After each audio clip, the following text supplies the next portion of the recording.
Compendium des tablettes d'émeraude, guide du débutant, par Billy Carson. Chapitre 1. Valider l'étude de la vie extraterrestre. Documenter l'étude de la vie alien.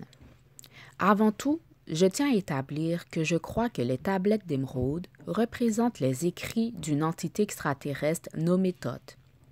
Les preuves écrites et physiques laissées sur Terre, particulièrement celles liées aux tablettes d'émeraude, soutiennent qu'une force alien a intentionnellement interagi avec l'humanité et l'a profondément influencée. Pour comprendre pleinement les implications du fait que les humains aient interagi avec une force étrangère tout au long de l'histoire, nous devons d'abord analyser le mot « alien ». Rien que le son de ce mot peut susciter la suspicion, la spéculation, voire la peur. Comment un si petit mot peut-il détenir un tel pouvoir? Peut-être que des décennies de programmation médiatique négative, exagérée et dramatique ont façonné notre perception. Les films et les séries télévisées ont souvent présenté les extraterrestres comme des monstres terrifiants, visqueux et grotesques, arrivant dans le seul but d'éradiquer les humains de la Terre. Si telle est votre seule compréhension du concept d'alien, il est naturel que cela évoque en vous de la peur. Notre univers tout entier est dualisme. Tout comme il y a de bons et de mauvais membres dans notre société, il existe aussi de bons et de mauvais aliens. Je crois que le bien et le mal imprègnent tout l'univers. De la même façon qu'il y a la lumière et l'obscurité, le yin et le yang, il y a le bon et le mauvais. Cela étant dit, examinons de plus près le mot « alien ». La première définition du mot « alien », selon le Merriam-Webster Dictionary, décrit un alien comme une créature provenant d'un endroit autre que la planète Terre. La définition met ensuite en évidence le mot « extraterrestrial », extraterrestre. Regardons maintenant la définition de ce dernier mot. Le Merriam-Webster Dictionary définit extraterrestrial comme ce qui prend naissance, existe ou se produit en dehors de la Terre ou de son atmosphère. Une fois que vous examinez l'histoire et comprenez ce que signifie être un alien, vous découvrez que la vie ne trouve pas son origine sur la planète Terre. De plus, si nous inversons les rôles et pensons au mot « alien » en relation avec chaque planète spécifique, ce mot peut devenir plutôt amusant à contempler. Par exemple, lorsque je pense aux terriens qui ont voyagé sur la Lune, ils seraient considérés comme des aliens par rapport à celle-ci. Le projet Mars est en voie d'envoyer des voyageurs sur la planète rouge de notre vivant. À ce moment-là, nous deviendrons les aliens de Mars. Si nous continuons nos explorations et rencontrons d'autres formes de vie, nous serons les visiteurs extraterrestres. Et j'aimerais croire que pour eux, nous ne serons pas perçus comme des monstres grotesques. Les aliens existent-ils dans notre système solaire, dans notre galaxie ou dans l'univers? Les films et les épisodes de télévision, tout comme des milliers de sites Internet, explorent cette idée qu'il existe une vie autre que la nôtre capable de voyager à travers le cosmos.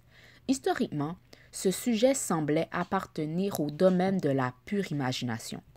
Aujourd'hui, l'idée d'être extraterrestre n'est plus aussi invraisemblable ou incroyable.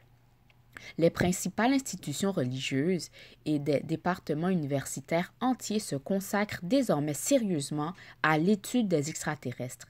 Deux mots, alien et extraterrestrial, que j'utilise de manière interchangeable. Comment les autorités de la civilisation occidentale ont-elles abordé l'étude de la vie au-delà de la Terre? Dans les temps les plus anciens, de nombreux grands enseignants et philosophes étudiaient sans crainte les possibilités de la vie dans l'espace.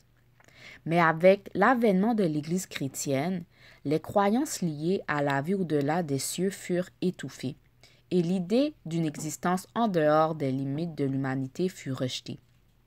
À l'époque de la Renaissance et des Lumières, la plupart des universitaires traditionnels craignaient encore de révéler l'étendue de leurs découvertes en sciences et en philosophie. Aujourd'hui, les résultats des astroastronomes, physiciens, biologistes et archéologues sont plus acceptés qu'ils ne l'ont été depuis 5 siècles.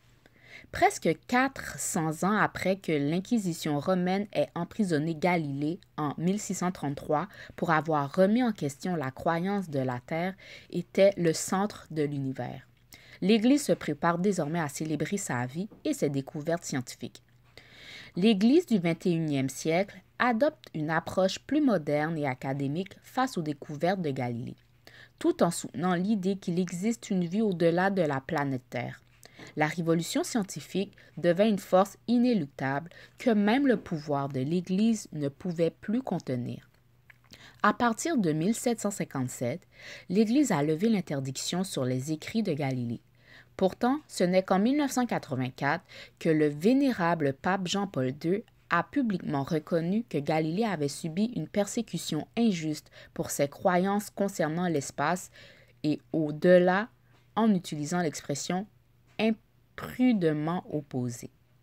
Galilée ne fut pas le seul scientifique célèbre de la Renaissance à chercher à comprendre notre lien avec les cieux.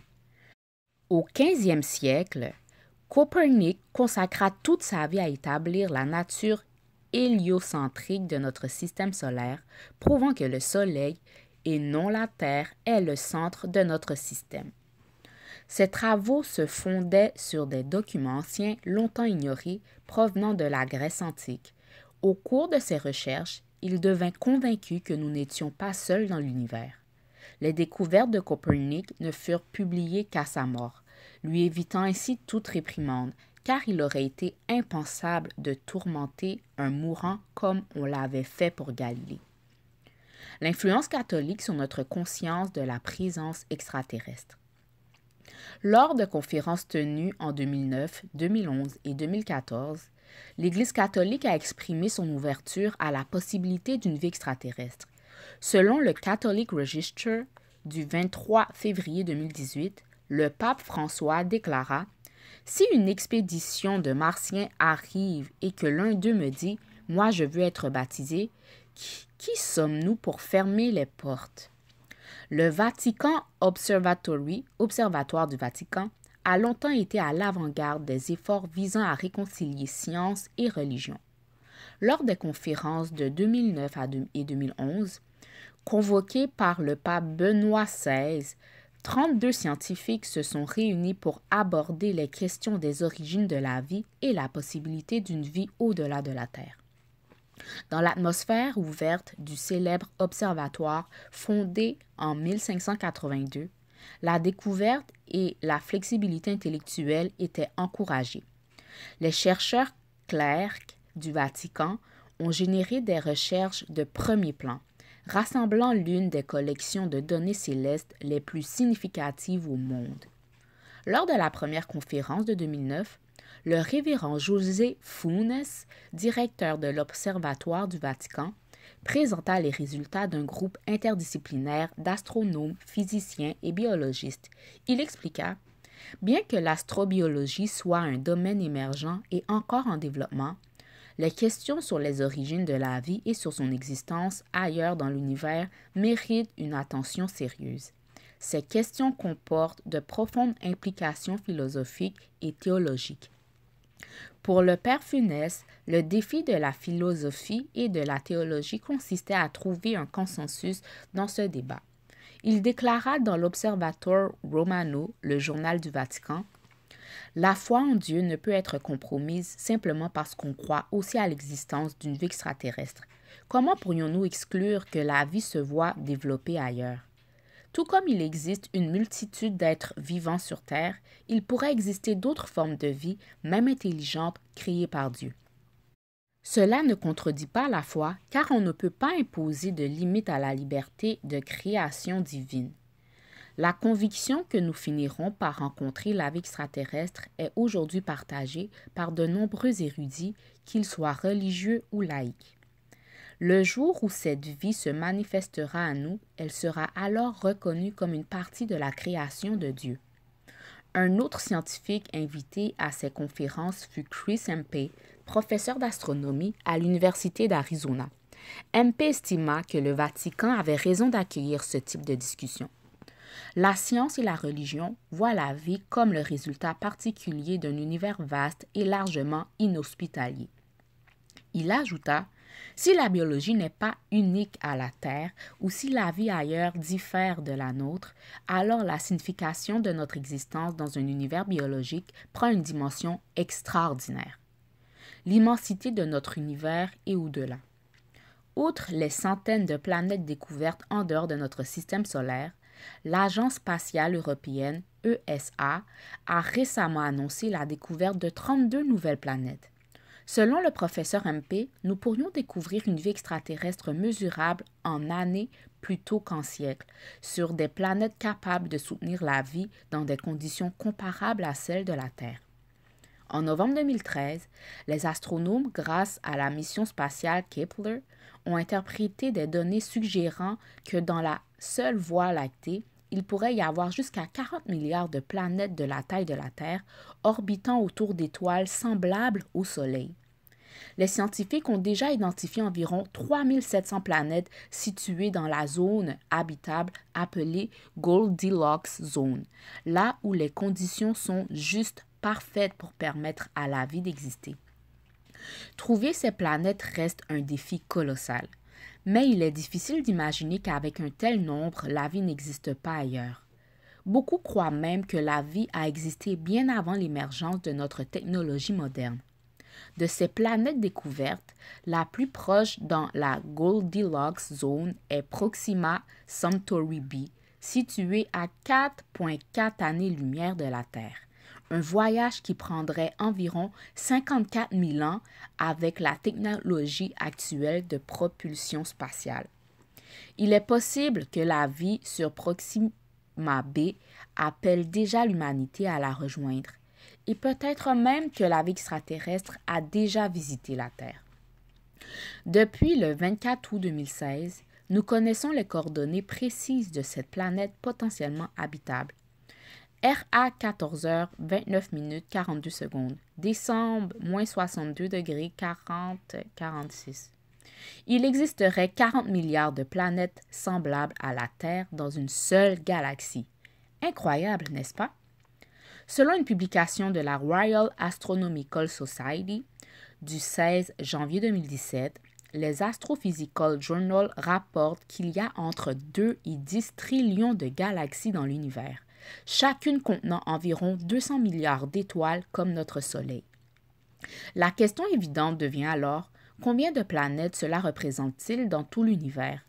Les spéculations actuelles estiment à environ 400 000 milliards de planètes potentiellement habitables. Et ces chiffres ne cessent d'augmenter avec chaque nouvelle avancée technologique en astronomie et en astrobiologie. Que signifient tous ces chiffres? Ils sont des marques d'authenticité. Notre étude des tablettes d'émeraude exige que nous comprenions l'immensité du cosmos et la probabilité écrasante d'autres formes de vie. Il serait sans doute plus logique de dire que le nombre de planètes dans l'univers est inconnaissable. L'esprit humain est trop limité pour saisir l'immensité de ce mystère. Les chiffres sont si vastes qu'ils laissent place à toutes les théories sur le temps, l'espace et la vie extraterrestre.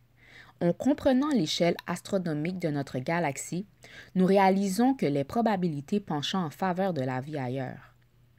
En d'autres termes, il est plus difficile de croire que nous sommes seuls dans l'univers que de croire qu'il existe d'autres formes de vie intelligente.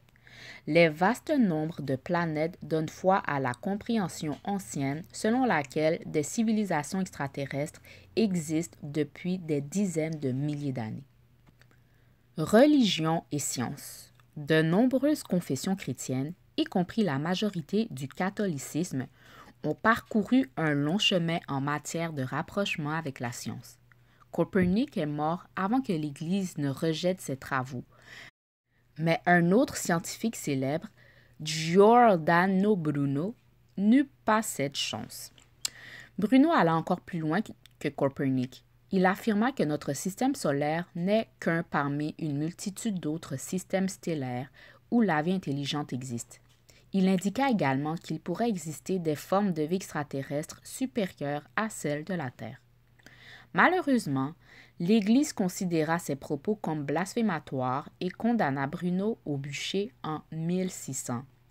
Aujourd'hui, la plupart des communautés religieuses honorent avec ferveur l'importance de Copernic, Bruno et Galilée. Puissent-ils reposer en paix, sachant que leurs idées ont fini par être reconnues dans le monde entier? Des ecclésiastiques comme le Père Funès attribuent publiquement du crédit à des concepts scientifiques tels que la théorie du Big Bang, qu'ils considèrent comme une explication rationnelle de la création de l'univers. La théorie du Big Bang affirme que l'univers est né il y a environ 13,8 milliards d'années, à la suite de l'explosion d'un point unique d'énergie et de matière. S'il était encore en vie aujourd'hui, Galilée se tiendrait fièrement aux côtés de prêtres comme Funès. Alien, créationnisme ou dessein intelligent. Malgré les avancées considérables et la reconnaissance croissante de la possibilité d'autres formes de vie, des divisions subsistent au sein de l'Église catholique et d'autres religions. Certaines favorisent encore le créationnisme ou la théorie du dessein intelligent, ce qui rend difficile pour leurs adeptes d'accepter la notion d'une vie extraterrestre. En plus de se concentrer sur les scientifiques de la Renaissance, le Vatican organisa une autre conférence sur l'évolution, marquant le 150e anniversaire de la publication de L'origine des espèces de Charles Darwin. Les théories du dessein intelligent y furent reléguées au second plan afin que les participants se concentrent sur les principes fondamentaux de Darwin, notamment la sélection naturelle comme moteur de l'évolution. Le pape Benoît XVI aborda à cette époque des questions essentielles, collaborant avec des scientifiques pour explorer les domaines où la foi et la raison se rejoignent. Bien que son pontificat fût attaché à la tradition théologique, Benoît XVI soutient l'étude de la vie extraterrestre. Le 13 octobre 2009, il autorisa les musées du Vatican à ouvrir une exposition préparatoire à la célébration du 400e anniversaire des premières observations célestes de Galilée, 1610. Le président de l'Institut national d'astrophysique en Italie, Tommaso Maccaro, déclara lors de l'inauguration: les observations astronomiques nous ont permis de comprendre que la Terre et l'homme n'occupent pas de position privilégiée dans l'univers. Je me demande quel outil nous utiliserons dans les 400 prochaines années et quelles révolutions de compréhension ils apporteront, notamment pour résoudre le mystère de notre apparente solitude cosmique. Qui croit? La Bible fait plus d'une référence à des visiteurs venus d'ailleurs.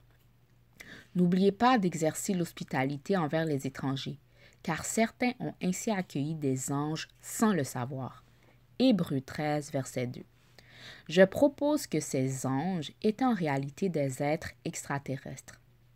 L'Église chrétienne n'est pas la seule religion à croire en des divinités venues d'autres mondes ou d'autres plans de conscience.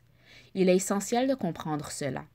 Presque chaque religion majeure sur Terre possède un récit décrivant des êtres célestes ou des dieux venus d'un autre monde. Voyons rapidement ce que disent certaines des plus grandes religions selon les données de Pew Research Center. Christianisme, 2,4 milliards d'adeptes. Jésus dit: « Vous êtes d'en bas, moi je suis d'en haut. Vous êtes de ce monde, moi je ne suis pas de ce monde. » Jean 8, verset 23. Islam, 1,8 milliard d'adeptes. Le prophète Mohammed méditait seul dans la grotte de Hira lorsqu'il reçut la visite de l'ange Gabriel venu du ciel. Celui-ci lui transmit les paroles de Dieu, bien que Mohammed fût illettré à l'époque. Hindouisme, 1,15 milliard d'adeptes. Les hindous croient en de nombreuses entités spirituelles appelées devas ou déesses, qui peuplent l'univers, interagissent avec les humains et influencent la vie sur Terre. Bouddhisme, 521 millions d'adeptes. Les bouddhistes reconnaissent une grande variété de dieux et déesses d'autres plans, même s'ils ne les adorent pas directement. Leur pratique consiste à prier et chanter pour atteindre l'illumination selon les enseignements de Bouddha.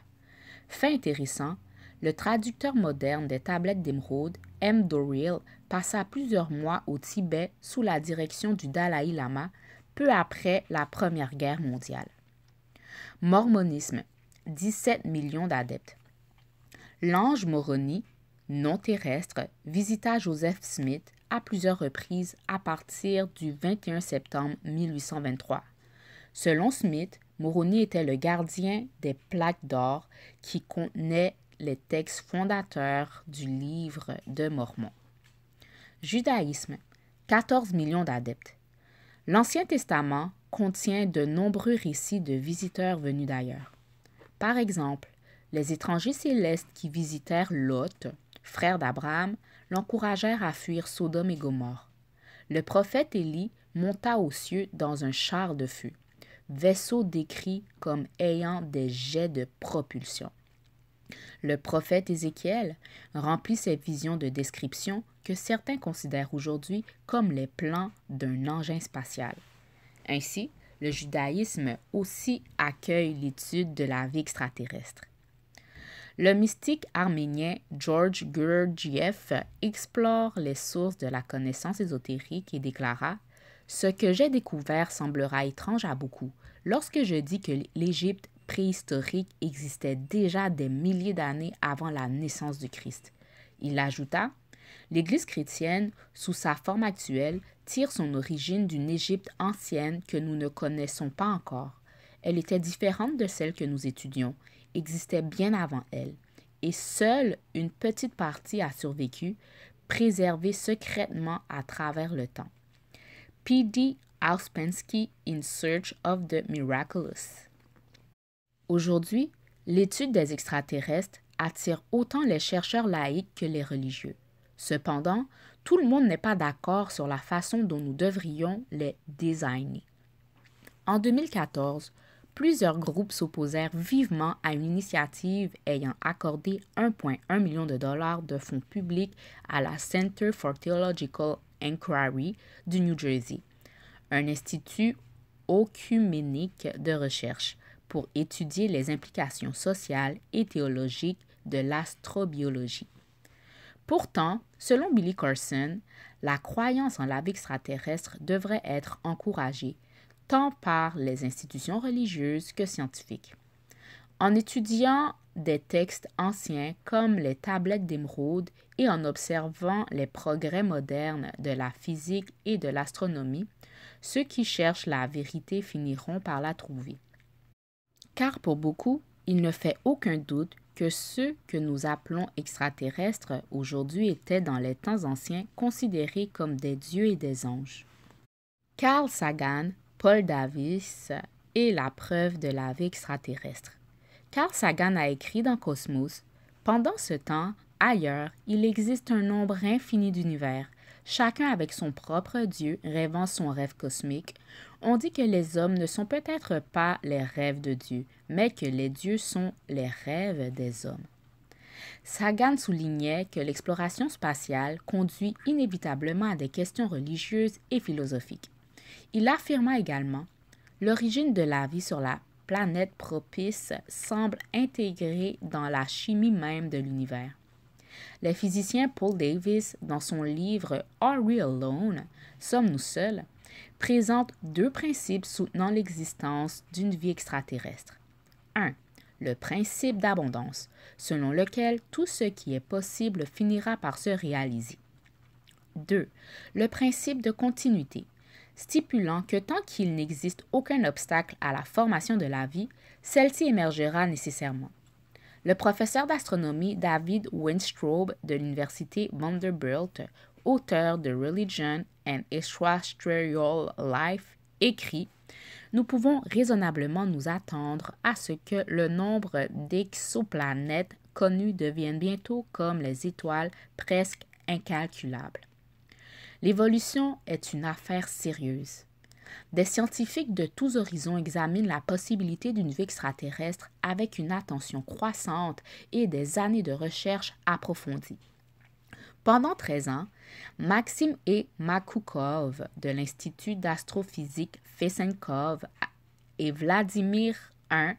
Shcherbak de l'Université nationale Kazakh Al-Farabi ont participé au projet de génome humain visant à cartographier l'ADN humain. Les découvertes de ces chercheurs les ont amenés à penser qu'une civilisation extraterrestre avancée aurait conçu l'humanité et cherché à préserver un message codé dans l'ADN humain, une sorte de graine de vie destinée à se répandre sur diverses planètes. Leur conclusion, les humains sont le fruit d'une conception supérieure incorporant un ensemble de motifs arithmétiques et un langage idéographique symbolique codé dans notre ADN. Les chercheurs déclarèrent également que 97% des séquences non codantes de l'ADN humain sont d'origine extraterrestre. Cette découverte fut publiée en mai 2013 dans la revue Icarus, volume 224, dans un article intitulé « Le signal WOW du code génétique terrestre ». Leur étude ajouta qu'une civilisation extraterrestre plus avancée aurait été impliquée dans la création de nouvelles formes de vie et leur implantation sur différentes planètes, la Terre n'étant qu'une d'entre elles. Selon les docteurs Makoukov et Shcherbak, l'explosion soudaine de l'évolution observée sur Terre il y a des milliards d'années est le signe d'une intervention d'un niveau supérieur dont nous n'avons pas encore conscience. Le code mathématique de l'ADN ne peut expliquer à lui seul l'évolution. Dr Makoukov conclut, tôt ou tard, nous devrons accepter le fait que toute vie sur Terre porte le code génétique de nos cousins extraterrestres et que l'évolution n'est pas ce que nous pensons qu'elle est. Erreur d'identité. Je figure dans un vidéoclip intitulé Anunnaki de Donny Arcade disponible sur YouTube. Dans cette vidéo, on me voit utiliser un dispositif bracelet pour ouvrir un portail vers les étoiles permettant à mon équipe et moi de voyager jusqu'à la Terre. Nous nous matérialisons dans l'Égypte ancienne. Imaginez-vous comme l'un des terriens présents à ce moment-là, voyant le portail s'ouvrir et nous, les extraterrestres, en émerger. De votre perspective, vous auriez probablement pensé que nous étions des dieux ou des anges venus du ciel ou d'une autre dimension.